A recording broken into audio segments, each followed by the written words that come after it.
Quero chamar aqui a pastora Olieide. Cadê ela? Está por aqui? Está aqui? Vem cá, pastora. Chamar também o Vitor Vargas. Pastora, olha, eu vi ela sempre na revista da escola, né? Eu sempre ficava vendo, falava um dia, e hoje eu estou aqui vendo a senhora. Prazer, viu? Queria convidar a senhora para orar. Se coloque orar pelo nosso irmão Vitor nesse momento, que vai trazer essa mensagem da parte de Deus. A irmã pastora é mãe do Vitor Vargas. Amém, glória a Deus, que festa linda, né, irmãos? Deus ainda vai fazer muita coisa nesse lugar. Então vamos orar. Senhor Deus, nosso Pai maravilhoso, nós te louvamos, engrandecemos o nome do Senhor, te adoramos por tão maravilhosa graça nas nossas vidas. Colocamos o Vitor agora na presença do Senhor, ele já está preparado, meu Deus, a mensagem o Senhor já colocou no coração dele. Agora que os nossos corações estejam preparados para receber, para que as nossas vidas sejam transformadas através da palavra que o Senhor tem preparado nesta manhã, em nome de Jesus. Amém. Amém, graças a Deus. Paz do Senhor, igreja. Como está sendo maravilhoso esse congresso, né? Como Deus tem feito em nosso meio. Para nós começarmos, gostaria que os irmãos abrissem a Bíblia. Evangelho de João, capítulo 1, a partir do versículo 10.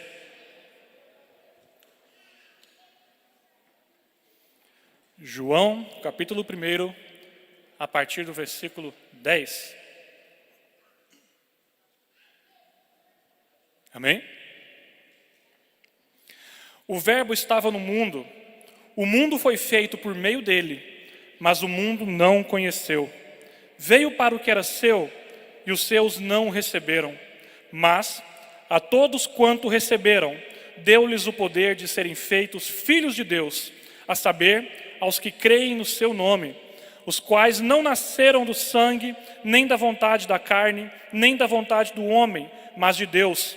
E o Verbo se fez carne e habitou entre nós, cheio de graça e de verdade.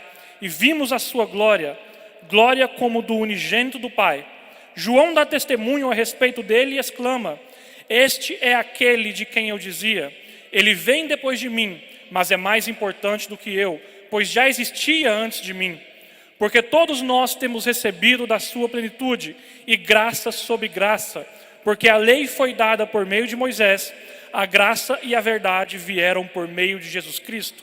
Ninguém jamais viu Deus, o Deus unigênito que está junto do Pai é quem o revelou. Amém? Os irmãos podem se sentar. Como Deus tem falado em nosso meio durante esses dias? Graça. É um tema tão importante, tão abundante, como nós vimos aqui. Abrange os aspectos da nossa vida cristã, abrange aquilo que foi concedido de Deus para nós, abrange a graça maravilhosa de Cristo Jesus, aquilo que Ele nos concedeu, a salvação. Se nós formos olhar um conceito de graça, eu sei que muitos já foram abordados aqui durante esses dias, mas graça pode ser caracterizada como dom gratuito de Deus ao homem, num encontro transformante em que a criatura humana é restaurada. Através desse encontro com Cristo, a nossa vida é totalmente mudada. Através desse encontro com Ele, nós deixamos de viver para nós mesmos e passamos a ter uma vida a qual Ele desejou para nós.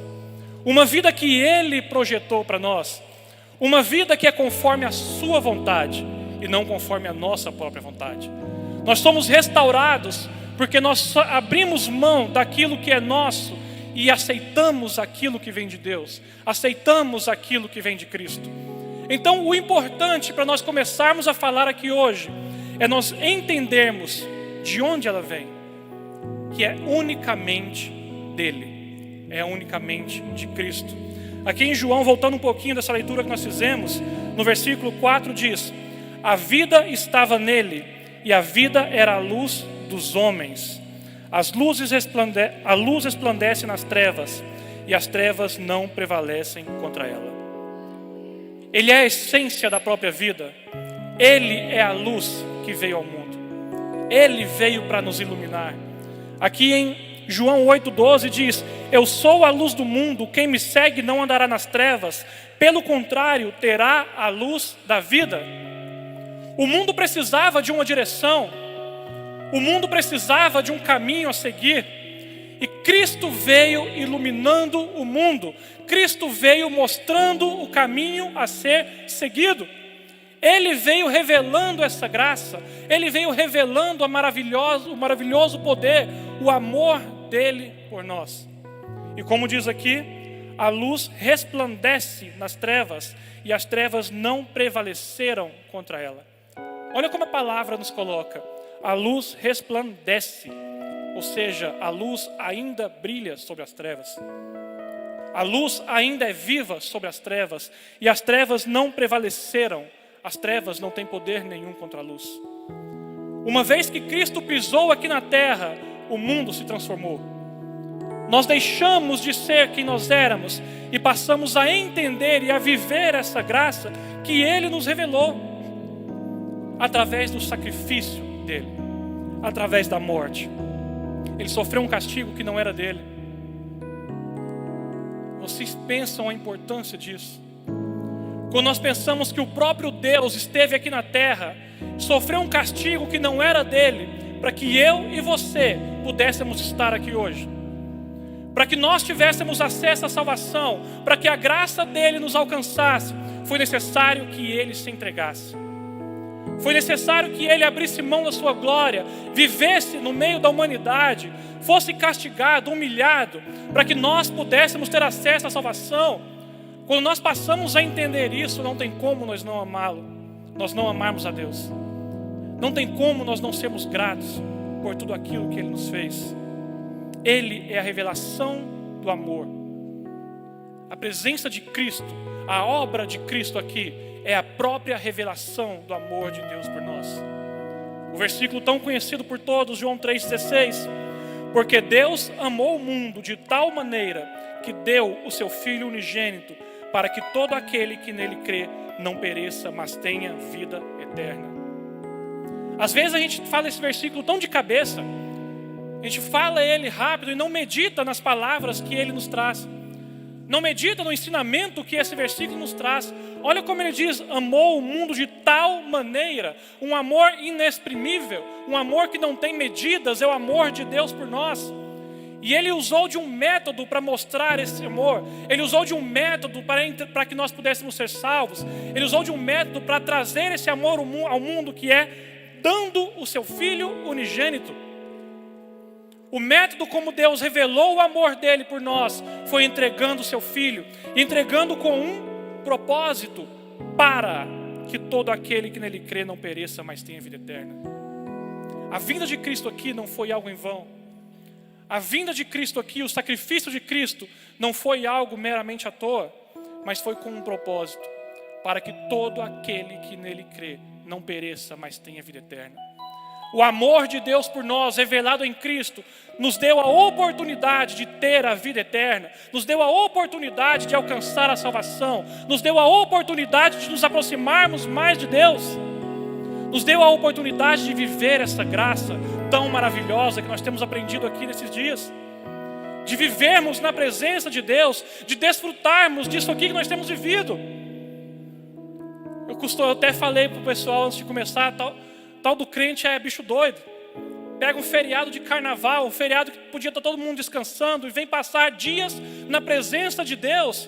E é um cansaço bom, é um cansaço que nos alegra. São dias que nos deixam revigorados. Por quê? Porque graças ao sacrifício de Cristo por nós, e essa graça que nos alcançou, nós entendemos que aqui é o melhor lugar para estar. Nós entendemos que na presença de Deus é o melhor lugar para nós estarmos, que a vida dele em nós deve ser algo que nós devemos buscar, que nós devemos estar diante do Senhor sempre. E que ao terminar esses dias de congresso, a presença do Senhor ainda deve estar viva em nós. Nós devemos levar a presença dele aonde quer que nós formos. O amor e o propósito envolve todos. Olha o que nos diz aqui, para que todo aquele que nele crê. Então o amor de Deus é por todos nós. O propósito é para que todos sejam salvos. Mas os efeitos são somente aos que creem. para que todo aquele que nele crê não pereça, mas tenha vida eterna. A vontade de Deus é que todos sejam salvos. O sacrifício de Cristo foi para abranger a todos, mas é necessário que nós aceitemos a graça. É necessário que nós aceitemos a Ele. É necessário que nós cremos na obra redentora de Cristo Jesus. E aqui é onde tem muita graça vazia sendo pregada mundo afora.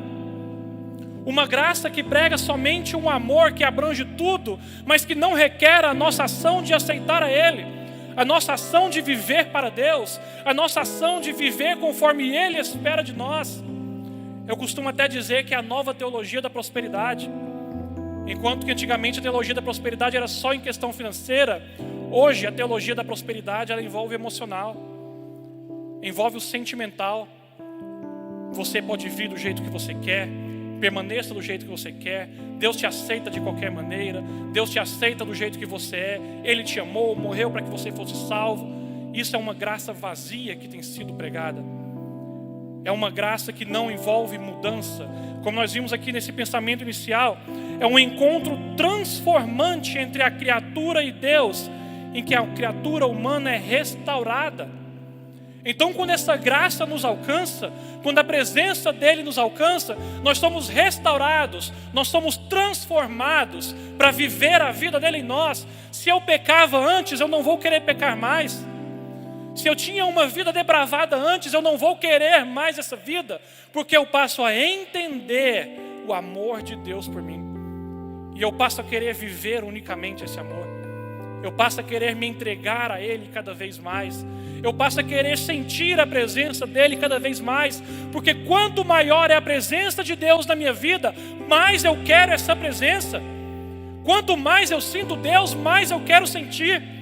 Nós não podemos nos acomodar com o nível raso. Nós não podemos nos acomodar em simplesmente sentarmos, assistirmos um culto, ver o que está acontecendo, mas não participar. Nós falamos tanto de avivamento, mas nós devemos buscar fazer parte desse avivamento e não somente contar histórias. Não somente falar daquilo que está acontecendo, mas querer viver isso aí. Olha o que Deus tem feito em nosso meio durante esses dias. Será que você vai sair desse congresso dizendo: olha, Deus usou fulano, a pessoa foi cheia da presença de Deus? Ou será que você vai sair dizendo: eu tive um encontro com Cristo durante esses dias? Eu tive uma experiência com Ele durante esses dias.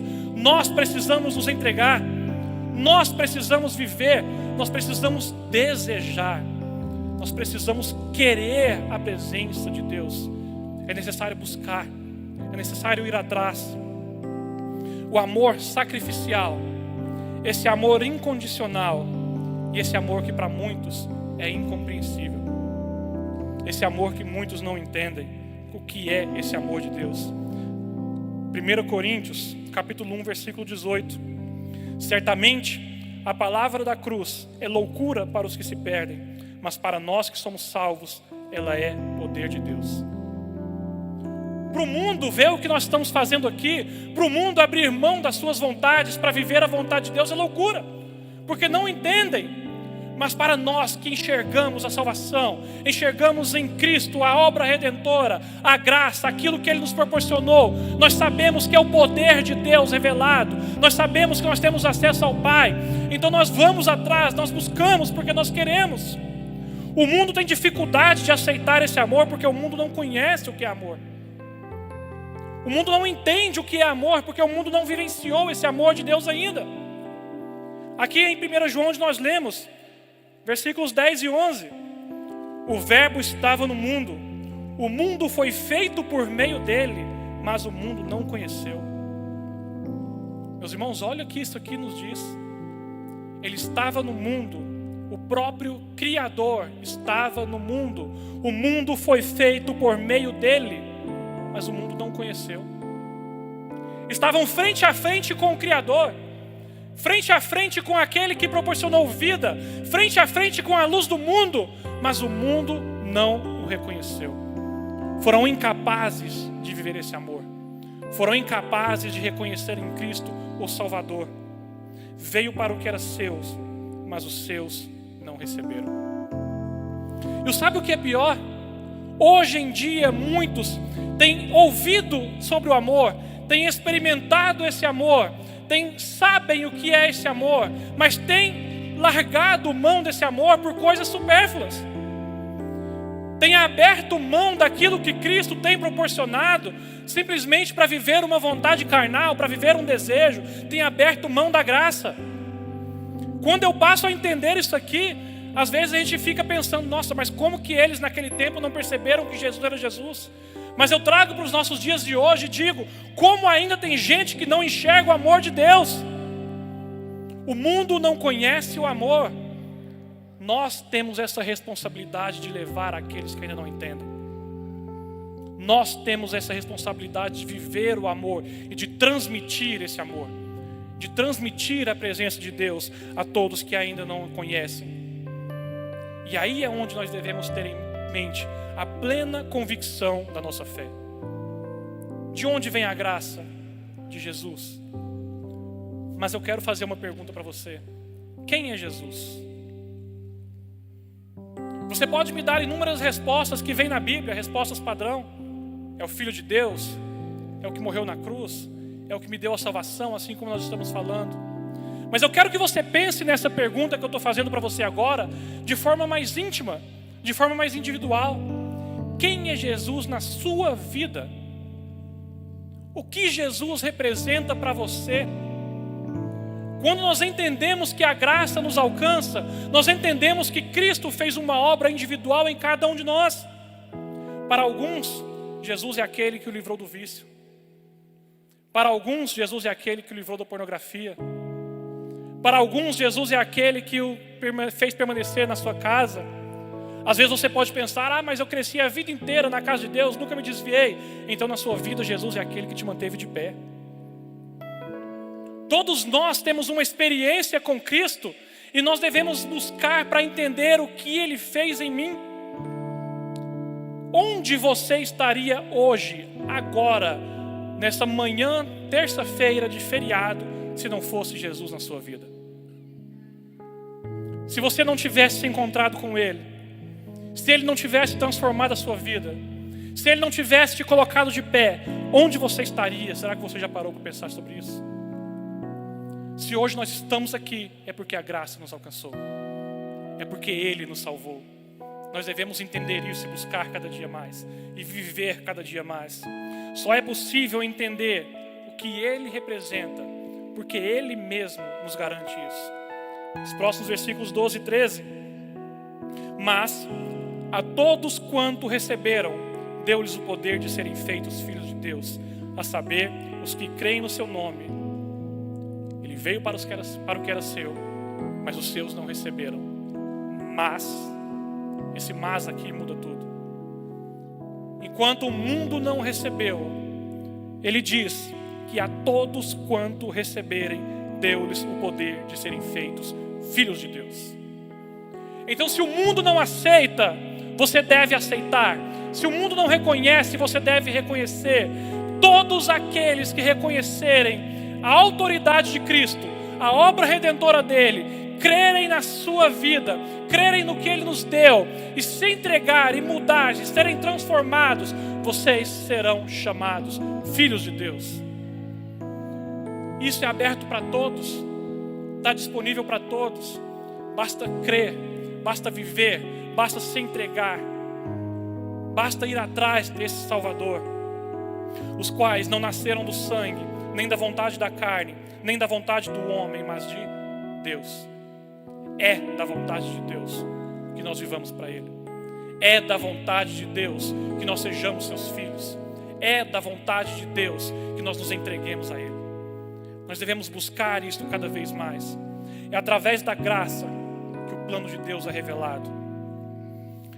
Mas a todos quanto receberam, crerem, nós devemos crer. O homem não foi criado, o homem não foi projetado para viver longe de Deus. O homem foi criado para viver junto de Deus. O homem foi projetado para viver perto de Deus. Foi o próprio homem que se afastou.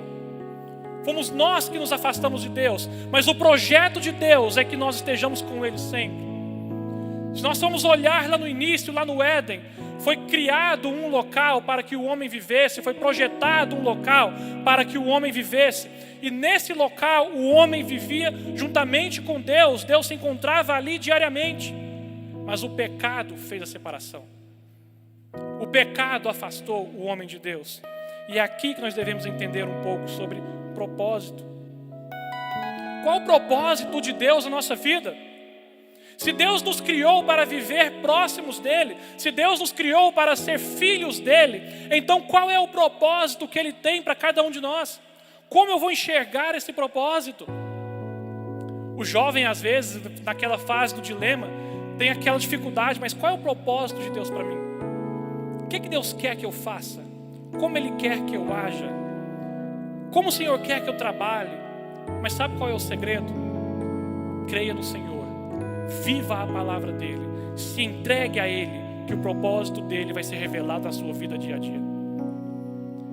Que Ele vai cumprir na sua vida aquilo que Ele tem para você, se você permanecer fiel a Ele. Nós vemos Deus fazer aquilo que Ele tem projetado para cada um de nós. Eu vendo aqui nessa semana, o pastor Guilherme Batista lançou uma palavra profética quando ele disse que quantas vezes ele estava sentado aí, participando do congresso, e dessa vez estava pregando, e ele disse que na próxima podia ser um de vocês. Eu vi isso se cumprir na minha vida. Do mesmo jeito que ele fez aqui nessa semana, estava num Comep, alguém lançou essa palavra, hoje eu estou aqui, mas um dia pode ser um de vocês. E no dia eu pensei, posso até virar pregador, mas no Comep eu não prego. Acho que lá eu não chego não. E pela graça de Deus estamos hoje aqui, não porque nós merecemos, mas porque Ele proporciona na nossa vida a vontade dEle. Porque Ele vai revelando em nós o que Ele quer de nós. Basta que nós aprendemos o que Ele quer, basta vivermos a palavra dEle, não tem segredo. Se eu quero viver a vontade de Deus, basta viver a palavra dEle, basta que eu entregue a minha vida para Ele, que aquilo vai se cumprir em mim. O propósito dEle na minha vida vai se cumprir, porque Ele é o melhor. Eu não sei o que é melhor para mim, mas Ele sabe. Quantas vezes nós nos deparamos com situações em que eu quero fazer aquilo que a minha vontade, que o meu desejo manda, mas se eu parar e analisar o que o Senhor espera de mim, nós devemos ser guiados por Deus. A graça é isso. A graça é deixar de viver a minha vida e viver a vida de Cristo em mim. A palavra nos diz, já não sou eu, mas eu quem vivo, mas Cristo vive em mim. Viva isso, entenda isso, e você vai viver o melhor de Deus para você nessa terra. Não estou dizendo financeiramente, não estou dizendo na questão carnal, mas estou dizendo no propósito que Ele tem para você.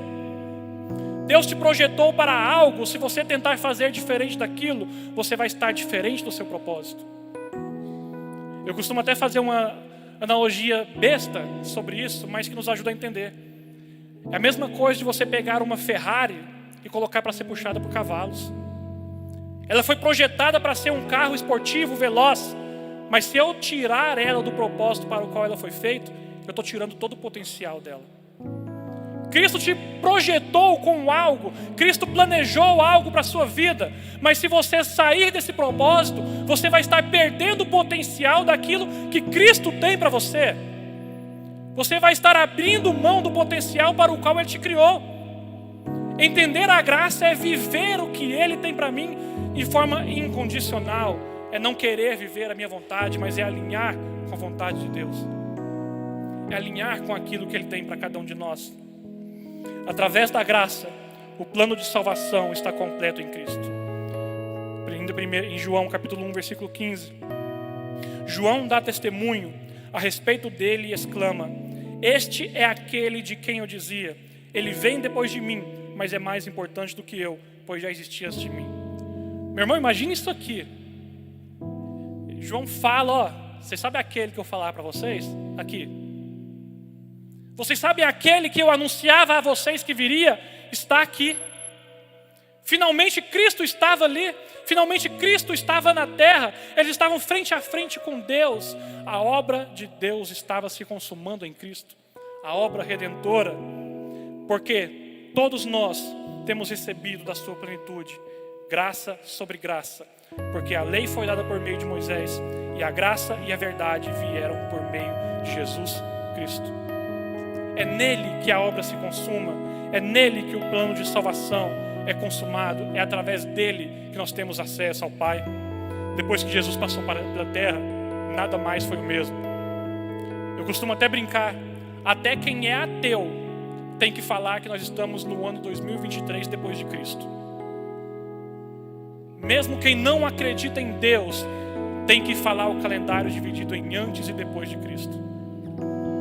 Depois que ele pisou nessa terra, nada mais foi a mesma. Depois que ele morreu e se entregou por mim, o mundo mudou.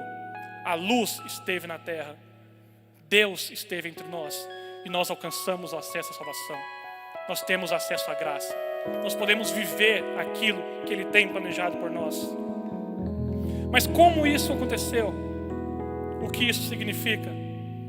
Vamos lá para Tito, capítulo 2, versículo 11.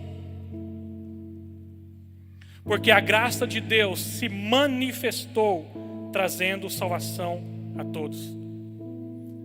Cristo se manifestou, a graça foi manifesta através dele. Vamos lá para 1 Timóteo.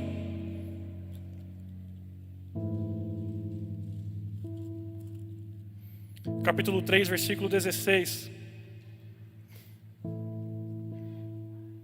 Sem dúvida, grande é o mistério da piedade.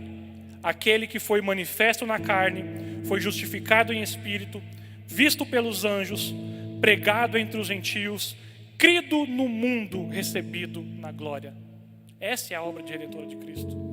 Esse é o mistério da piedade. Ele foi manifesto entre nós, foi pregado, foi justificado em espírito, crido em todo o mundo, morreu por nós e foi recebido na glória. E aquilo que ele fez nos alcança até hoje. O sacrifício de Cristo nos alcança até hoje. Através dele nós temos vida. Através dele nós encontramos salvação. Ainda em Tito 2:12, ela nos educa para que, renegadas a impiedade e as paixões mundanas, vivamos nesse mundo de forma sensata, justa e piedosa. A graça é salvadora. A graça é confrontadora. A graça nos faz mudar. A graça nos faz querer viver para Deus. Como ela diz aqui, a graça nos educa, ou seja, ela nos confronta. Ela nos faz olhar para nós mesmos e entender que o meu velho homem já não basta, o meu velho homem já não serve, mas eu quero viver aquilo que ele tem para mim. E sabe o que é melhor disso tudo? Como ele diz aqui que ela nos educa, ele veio, nos deu a salvação, nos disse o que ele espera de nós, nos disse que nós devemos crer nele, e ele nos ensina como fazer isso. Ele não fez simplesmente de vir aqui e falar, vocês têm que crer em mim, vocês têm que agir assim, assim, e nos deixar sem instrução, mas ele nos ensina. A graça nos salva, a graça nos liberta e a graça nos ensina. Então nós não temos desculpa para não querer viver a graça de Deus.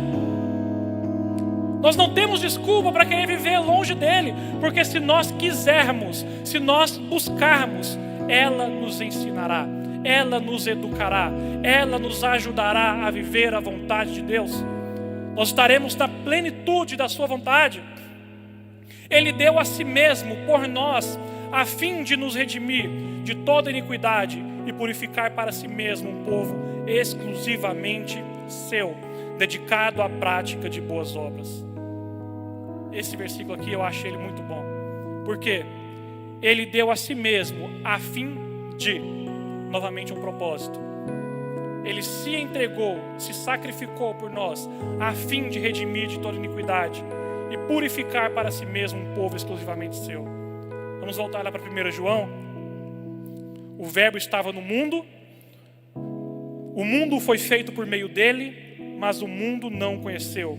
Veio para que era o seu, e os seus não receberam. O mundo não recebeu, o mundo não quis, o mundo não aceitou, mas ele morreu e ressuscitou. E através desse sacrifício, Ele está separando um povo para si. Enquanto o mundo não quer, Cristo está separando um povo exclusivamente seu, que são aqueles que creem, aqueles que recebem, aqueles que buscam, aqueles que vão atrás, aqueles que acreditam na obra salvadora de Deus. É isso que Ele está nos mostrando aqui, um povo exclusivamente seu. O povo que Cristo quer não é um povo que vai ser dividido com o mundo.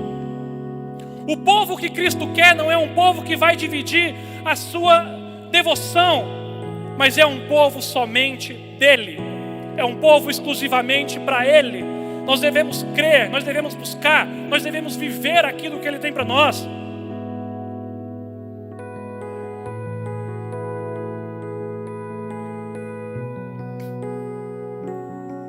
Sejamos esse povo.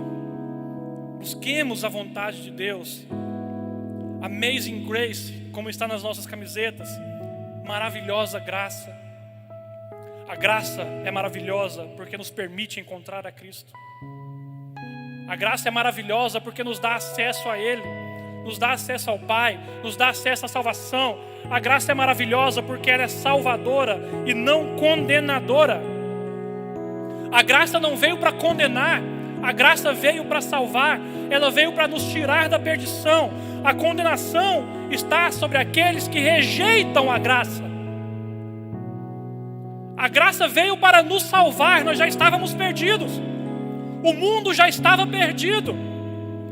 Mas a graça veio para nos tirar dessa condenação. Veio para nos trazer a salvação. Por isso ela é tão maravilhosa.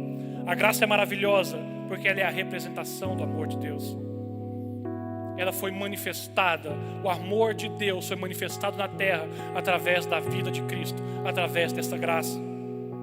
A graça é maravilhosa porque nos torna um povo exclusivo de Deus.